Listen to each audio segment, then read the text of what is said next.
Hello guys, good morning. Kain pa tayo.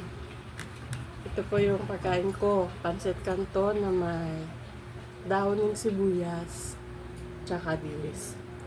Paborito ko yan. Tsaka kamatis, sibuyas at tsaka minagang itlog. Isama-sama ko, nalagyan ko na lang ng asin. Ayos na yan. Gutom na ako guys. Ang dami kong ginawa ngayong araw na to. Kakatapos ko palang maglaba, magpaligo ng alaga.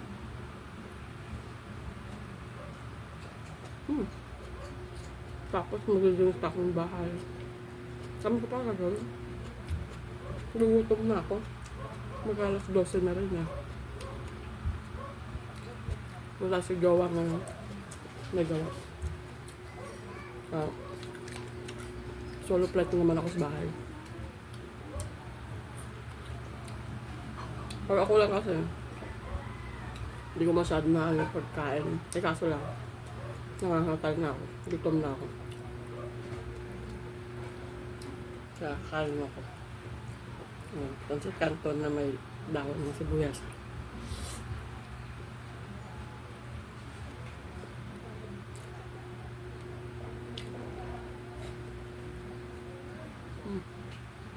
Itlog.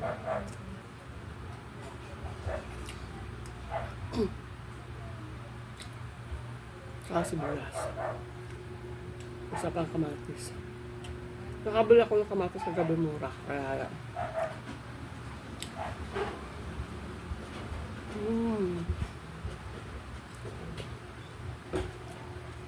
Bulutong ka.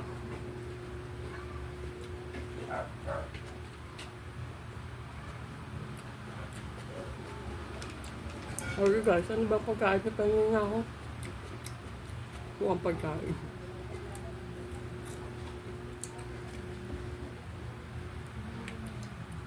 Bagay kain ko naman ito mamaya pang gabi ulit.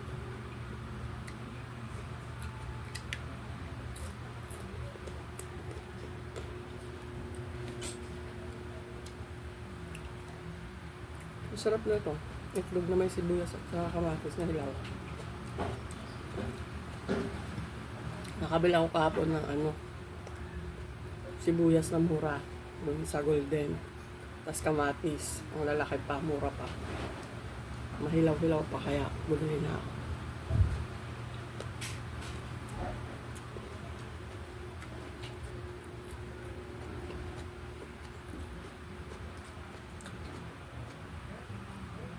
Sarap.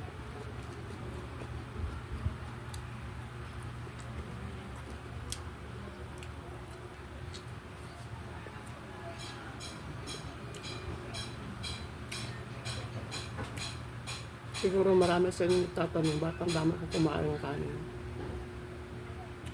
Alam nyo guys, pag Sunday talaga, pinagbibigyan ko yung sarili ko na kumain hanggang gusto ng katawan ko.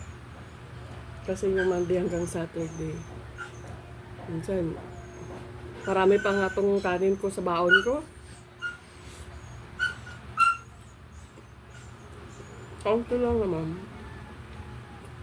Pero pag linggo talaga, gusto ko kumain, kakain ako. Walang,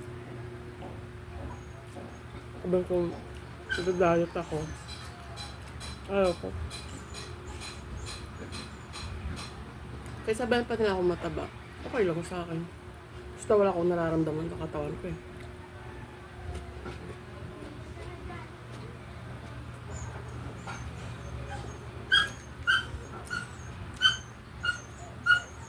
Kaya pag linggo, okay na kung gusto kong kainin kahit marami lang. Basta gusto pa ng katawan ko.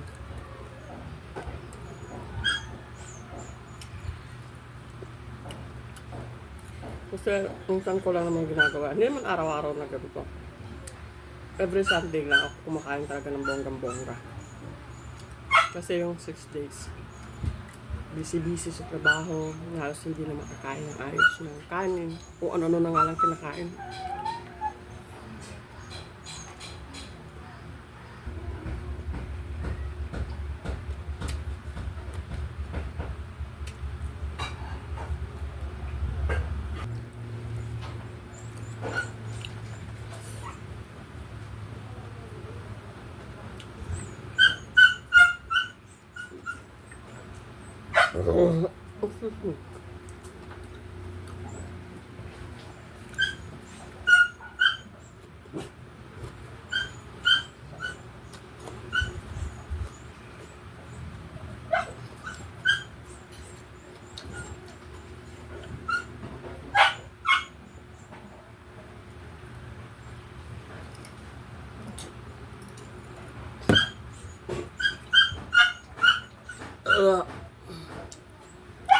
Bye-bye po. Thank you sa panonood.